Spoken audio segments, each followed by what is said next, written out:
The Imperium of Man. It's a hot mess. There's a whole lot of negative descriptions I can give it, all of which the average Imperium fan will be happy to explain why they aren't actually bad things. No, it's not a bad thing that the Imperium is a dumpster fire that only hasn't gone nuclear because it's just that big of a dumpster. It's actually good. Yeah, and the Empire was just keeping the peace. Tarkin was just following the Emperor's orders. But you know, the Imperium hardly has a monopoly on being the worst. Some sub-factions from other species in the galaxy are also quite xenophobic, and are generally quite okay with murdering other species who made the mistake of existing in front of them. But in this case, I think that's entirely okay. Not because their motivations are actually good and pure, but because they are elves and therefore correct about everything. BABYYYYYY, the Craftworld of murder hobos. If the Eldar are acting aggressive, there's a good chance it's an invasion from this Craftworld. If they're acting aggressive while being pretty upfront with what they want, there's a very good chance it's these guys. And if they're acting aggressive while hurling a nearly non-stop stream of racial epithets in your direction, there's a near 100% certainty that BABYYYYY has come to inform you of your place in life. And that place is as far away from their precious maiden worlds as you can physically get. Today, we talk about the Craftworld that saw the xenophobia of the Imperium, scoffed, and then decided to show these primitive humans just how racism is truly done. Because truly, it is the Eldar who excel in all things. But before we start talking Craftworlds, tell me,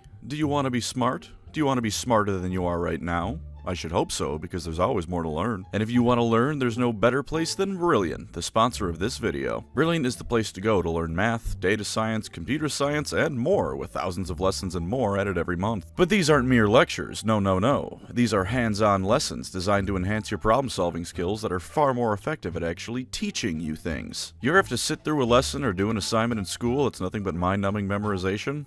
I have. I had to give a few of them out during my early days of student teaching. They're no fun, and you barely learn anything, if at all. None of that here with Brilliant. You actually learn, and the lessons are engaging, so you don't need to sit there zoning out trying your best to stay awake. And since you can do them on your own time, there's no need to panic over deadlines. Do it every day if you can. There's nothing like setting a routine pattern to learn. But life gets busy, we all know it, and so does Brilliant, because even if you can only spend a couple of minutes here and there, Brilliant is perfectly fine for that too. A good starter lesson might be scientific thinking. As it turns out, there's a lot of interesting science that goes into making the world around us work, and whether it be for a career or just to learn some fascinating science, this is a great course to try out. And just to encourage you to try it out, I've got a deal for you. Using my link in the description and pinned comment, you get not only 20% off an annual plan, but a 30-day free trial. That's https://brilliant.org/pancreasnowork/ for a 30-day free trial and 20% off your annual plan. There's never a wrong time to learn something new, so try Brilliant today and make sure you never stop learning.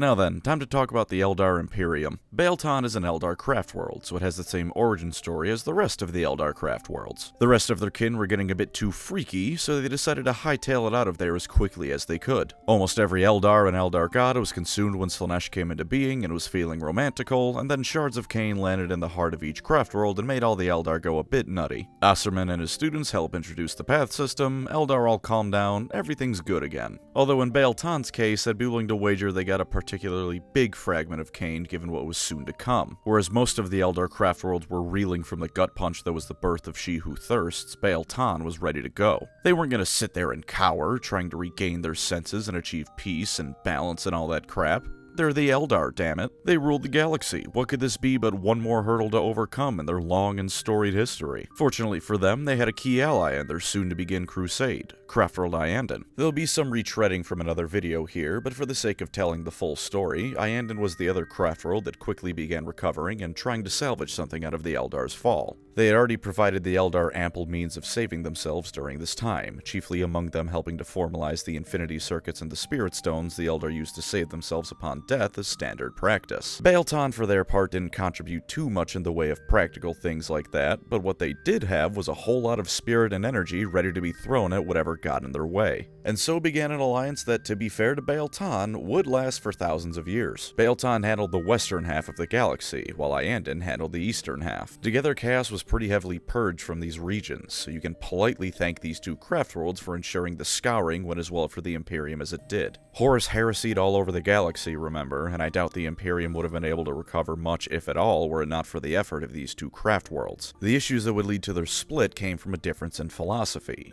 Both of them agreed steps were needed to be taken if the Eldar Empire, or even just their race in general, was to survive. Maiden worlds would naturally be of utmost importance to this, being terraformed worlds the Eldar set to come into being after millions of years of development and growth. Iandan's chief concern, however, and where the fracture comes from, was chaos. Their empire had fallen due to a newborn chaos god, and even if the forces they encountered weren't Slaanesh, you don't exactly want chaotic denizens as neighbors. BABYYYYY, meanwhile, saw that a whole lot of Maiden worlds were left in a bit of a sorry state, which for them meant a whole lot of freeloading aliens had set up shop on them. Humans, orcs, other species we never hear about because they don't matter, a lot of things that fell under the classification of not Eldar were living on these worlds. This angered BABYYYYY to no end, who saw these unmarked, otherwise empty worlds as clearly belonging to the Eldar first and foremost. It wasn't an immediate thing, granted. There was, as I said, a good few thousand years of BABYYYYY reclaiming Maiden worlds and Iandan colonizing them before the split happened. But come M34 and BABYYYYY getting in a war with the Imperium over a Maiden world, and Iandan finally felt it couldn't follow BABYYYYY and their crusades any longer. The world was being claimed by the Imperium, and Iandan saw that it had no benefit in helping them fight chaos, so they refused to send forces to help BABYYYYY in the conflict. Now, I paint my Eldar army Iandan colors. I homebrew some lore for it, but they're Iandan fellas tried and true at the end of the day. It's my favorite Craftworld, so I'm naturally gonna side with them in any arguments like this. BABYYYYY had gotten lost in the xenocidal sauce, and going out of your way to kill every perceived interloper is going to piss more people off than might be worth it. But in all fairness to BABYYYY, just because it wasn't chaos dicking around on a Maiden world doesn't mean it isn't important to keep those safe. Those are a limited resource, and letting the Imperium ruin one so they can own another planet to forget about isn't a sustainable long-term strategy for the Eldar. Plus, ghosting your military ally, since that's pretty much what Iandan did here, is a bit of a diplomatic faux pas at the very least. For BABYYYY, though, it seems like at least in a militaristic sense, they didn't really need Iandan. Because in this conflict, the Imperium deployed 10 Space Marine chapters and 2 sector fleets to deal with the Craftworld, and BABYYYY obliterated them. It wasn't a bloodless victory, but BABYYYY reigned triumphant, and all the Imperium had to show for this was a lot of dead Astartes and destroyed naval ships. Indeed, when BABYYYY goes to war, it is a sight to behold, because BABYYYY, unlike just about every other Eldar faction, can actually afford to wage a proper war. Out of all the Craftworlds, these guys are not only the biggest remaining, but the most militant by far. Their culture is all about being on the warpath, quite literally in their case, given the existence of aspect warriors. It's to the point that unlike almost all the rest of the Craftworlds, BABYYYY isn't ruled by its seer council. To be sure, their advice is heeded. The Eldar will always put some stock into their psychic talents, but the actual governing body of this Craftworld is a council of exarchs, aspect warriors lost on the path of the warrior and unable to leave it. The Craftworld even goes so far as to revere Cain himself, which many Eldar, including legendary figures such as Jane Zar, refused to do, given his status as the chief asshole of their former pantheon. This is a bit of a double-edged sword.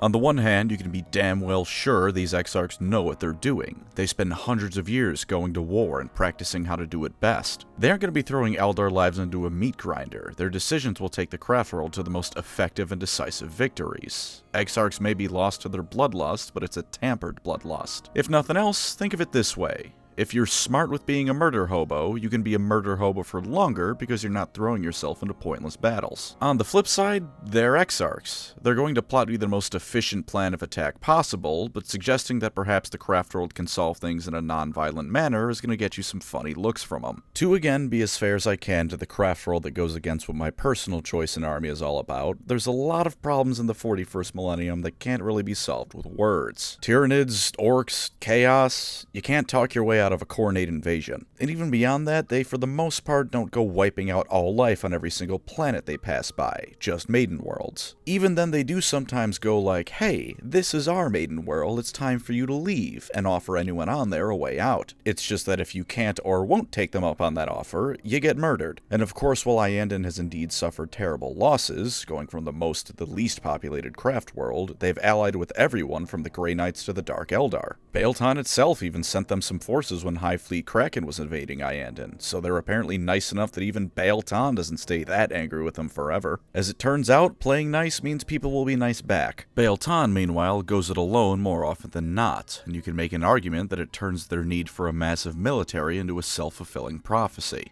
They strike out, their actions and attitude necessitates a bigger army, they strike out with a bigger army, rinse and repeat. At the very least, they do pick and choose their battles. They aren't strictly speaking fighting any wars of expansion, just wars to protect maiden worlds and the surrounding areas. Leave those alone and you'll probably be fine, unless one of your descendants 1,000 years down the line might moderately inconvenience someone from Biel-Tan or a maiden world, then your whole planet's getting glassed. All that said, this is a wargame setting. Hard to fault someone for being militaristic in it.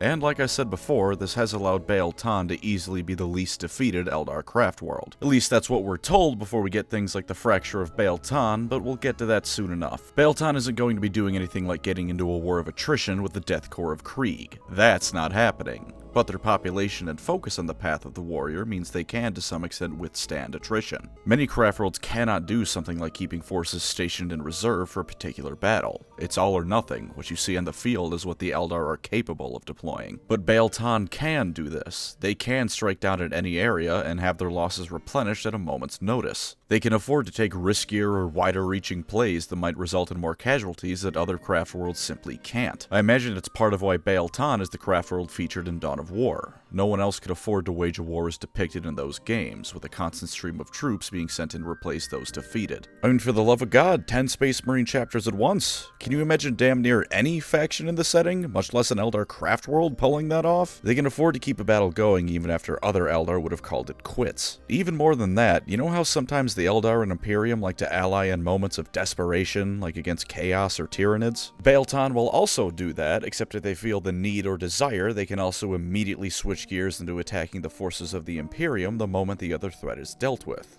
Might as well kill two birds with one stone and all that. You might think that's a dickhead move, but you have to admit you gotta be pretty powerful to pull that off. As for how they fight, there's a fun word for it that honestly sounds kinda dwarfy. Bazakain. Translated into English, or Low Gothic for those of you getting a bit too into things, it means Swordwind. It's even the name of the Eldar battle theme in Dawn of War 3, and is a quite fitting song for the Eldar. In practice, the broad strokes of it are rather less elegant than the name might make you think. In terms of tactical and individual skill, it is of course replete with all the grace and martial skill the Eldar are known for. Aspect warriors aren't slouches. In the big picture of the battle though, the Swordwind is basically just bull rushing whatever poor bastard is facing Biel-Tan with aspect warriors. One moment all is nice and quiet, the next the sky is filled with swooping hawks, howling banshees are screaming towards you, and fire dragons are destroying any armor you might have before it has a chance to even be crewed. Beyond that, they do have a unique variant of a night spinner called a void spinner. It's the same as a regular night spinner, only the monofilament wires it shoots out are coated in a parasite that eats any and all living matter. Great for dealing with orcs, and great for crossing off a pretty good chunk of the Geneva Convention while you're at it. Not the parts relating to treating prisoners well, but that's because you can't mistreat a captive if you've rendered them into their component parts. Might as well talk about it a bit now, the Fracture of Biel-Tan. This story features an avatar of Cain being used, so you can already take a guess how things turn out, I'm sure. Although in all fairness, it's not quite that bad. While Yvraine was doing Ynnari things, Skarbrand and the Mask decided invading Biel-Tan would be a good way to kill some time. The Ynnari attempting to gather the Crone Swords was a bit of a threat to chaos, so they figured they'd stop it, and since multiple were on Biel-Tan, they figured they'd just go blow up the place before the Ynnari could get them. Although truth be told, I assume this was more of a motive on the Mask's part. Skarbrand probably just wanted to kill. He even tried to kill the Mask and the Slaanesh forces present, somehow being talked into a temporary alliance by the Mask. It appears the only hatred more potent than Khorne versus Slaanesh is GW versus the Eldar getting a W. The inhabitants of Biel-Tan, for their part, initially weren't too involved in the Ynnari business, but they're very involved in both protecting Maiden Worlds and having their Craftworld not overran by demons. Since the way Skarbrand and the Mask were going to get onto Biel-Tan was a webway gate on a Maiden World, this qualified as both of those things. A force was sent to stop them, which ultimately failed, when the Mask found the portal, and Skarbrand did what he does best and smashed his way through it. On the Craftworld's end, they had sealed most of their webway portals, but apparently not all of them, and the Mask was able to hypnotize some Eldar with Slaanesh beauty charm crab to allow the rest of their forces in. Jane Zar, who is here by the way, takes on the demon forces with a whole load of howling banshees. The summoned avatar of Cain even managed to do something almost unthinkable. It killed Skarbrand. Of course, they mutually killed each other, but hey, at this point, I will absolutely count that as a victory for the guy. Jane Zar managed to defeat the Slaanesh forces present, but then the Mask slipped into Biel-Tan's Infinity Circuit and just started eating Eldar's souls left and right. Eventually, the Ynnari did arrive, and with both Eldrad and Yvraine, so they meant business, and they managed to stem the tide and halt the demon invasion. Unfortunately for Biel-Tan, though, getting the Mask out of the Infinity Circuit took a bit of an explosive ritual on the Ynnari's part. With both the Mask in it and Ynnead planet being summoned, the Infinity Circuit was drained of a massive amount of Eldar souls, and this event is called the Fracture of Biel-Tan for a reason. The entire Craftworld started falling apart, and it ended up shattering and its populace moving onto the massive fleet of ships Biel-Tan keeps as the main Craftworld could no longer support them. Bonesingers are doing their best to repair it and just keep it from falling apart, but most people are now on ships. To make matters worse for the Craftworld, half their population is now gone, either having joined the Inari, become one with Engi directly during the ritual, or just plain old dead. Of course, if you think this has in any way reduced their fervor and ego, you'd be as wrong as possible. Biel-Tan has, if anything, doubled down on how fanatical they are, and those that remained have renewed their crusades with earnest. And ironically enough, their Craftworld falling apart and them living on their ships has, if anything, helped them in this regard, because they don't need to centralize anything. Individual parts of the fleet can strike at a moment's notice. In some ways, they can bring a higher concentration of forces at once, because they're moving as a bunch of ships rather than slipping through webway portals. No longer does the whole Craftworld need to marshal for war, instead they can just jump out of the webway en masse and glass a planet as a fleet. Indeed, not long after the fracture, they dealt with chaos forces threatening 3 maiden worlds all at the same time. With the help of the Phoenix Lords Bararoth, Fuegon, and Karandras, they stopped all of the demon invasions threatening those worlds. Afterwards, they found the planet the ones who summoned the demons lived on, and then obliterated the entire thing with a psychic storm. It had life on the surface 1 second, and then the next it had no life on its surface. It seems like no matter what happens to them, as far as Biel-Tan's concerned, it's only a matter of time and effort until the galaxy once again belongs to the Eldar. Now, since the Eldar 10th edition Codex is still a non-entity, there aren't really any rules for Biel-Tan on the tabletop. But nonetheless, I shall give you Do or Don't Biel-Tan. Mostly based on their lore, but a little bit of the tabletop based on the models that should make up a Biel-Tan army. For lore positives, Biel-Tan are the Eldar with a military force that can be used for more things than desperate hit-and-run attacks. If you want to see the Eldar properly going to war, Biel-Tan is what you want. And if you are an Eldar supremacist to the point that you view non-Eldar in the same way the Imperium views non-humans, you want Biel-Tan. They are ruthless towards the other races of the setting, especially those that occupy a maiden world. As far as they're concerned, and as far as I'm concerned, the Eldar are the rightful rulers of the galaxy. They're in a bit of a slump now, to be sure, but they've ruled the galaxy for 65 million years. Of course there's going to be downturns every now and then, but through their efforts, the Eldar shall reclaim what is rightfully theirs, and what is rightfully theirs is nothing short of complete dominion over the galaxy. The upstart Imperium, the corruption of chaos, the infantile Tau, all of them and more shall be blown away into the Swordwind's currents. They're also not a bad choice if you want your Eldar to be a bit more upfront about what they want, and if you're generally not a big fan of the Eldar shtick of being all mysterious and mystical and stuff. They do get up to those shenanigans every now and again, such as in Dawn of War, but for the most part, they'll tell you exactly what they want. They want you to get the hell off their land. If you don't, they're going to murder you. There are no double meanings or prophecies here. They're just going to kill you. And last lore positive, if you want some Eldar with a history of actually winning, this is the best bet you got. 3 separate demon invasions halted at once in recent lore. They once beat 10 Space Marine chapters and 2 entire fleets at once, like I keep banging on about. And when their avatar Arcane was killed, he managed to get a mutual KO, which by his standards might as well be a complete and decisive total victory. Against Skarbrand of all people too. I mean, good lord, that's impressive. For tabletop positives, you get to bring a whole host of aspect warriors, so you're naturally going to have the greatest Eldar strength of having all the tools you need to win in a nice specialized package. Fire Dragons, Howling Banshees, Dire Avengers, these are the true heart of the Eldar war machine, and Biel-Tan has them in spades. But with recent lore, you do have some room for Wraithguard in the army, since they've turned more towards them now that half their population is just dipped out. So you aren't shoehorned into just using aspect warriors and night spinners now if you want a fluffy Biel-Tan army. Since aspect warriors are relatively cheap, at least compared to taking an abundance of wraith units like Iandin, you can field a reasonably large army for these Eldar as well.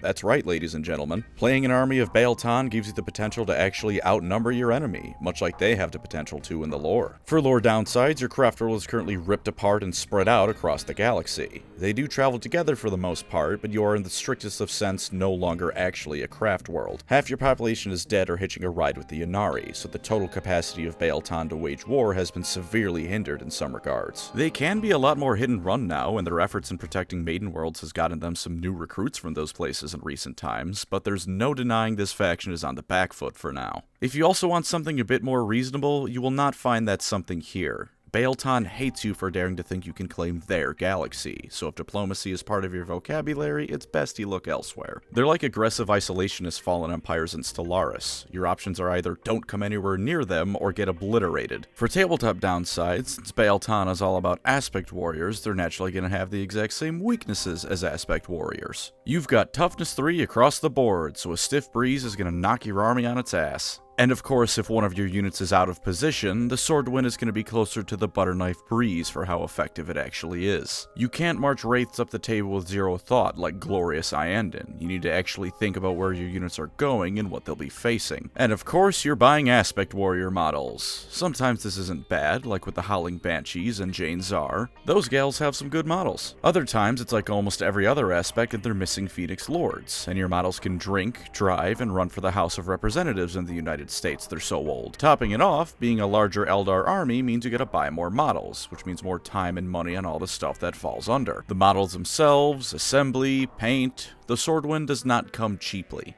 Best to get an Avatar of Cain to go with this army. They do worship him, so he's not only a fitting choice, but a good way to save a couple hundred of both points and dollars worth of aspect warriors. And last downside, their color scheme is white and green. Green is fine, white is hell. Have fun. And that was Craftworld Biel-Tan, proof that the Imperium isn't even the best at xenophobia. Thank you as always to my wonderful channel members. You are the superiority complex to my Biel-Tan, supporting me in all my endeavors, worthy or no. If you'd like to support the channel, feel free to subscribe or become a member. Either way, thank you for watching and take care out there.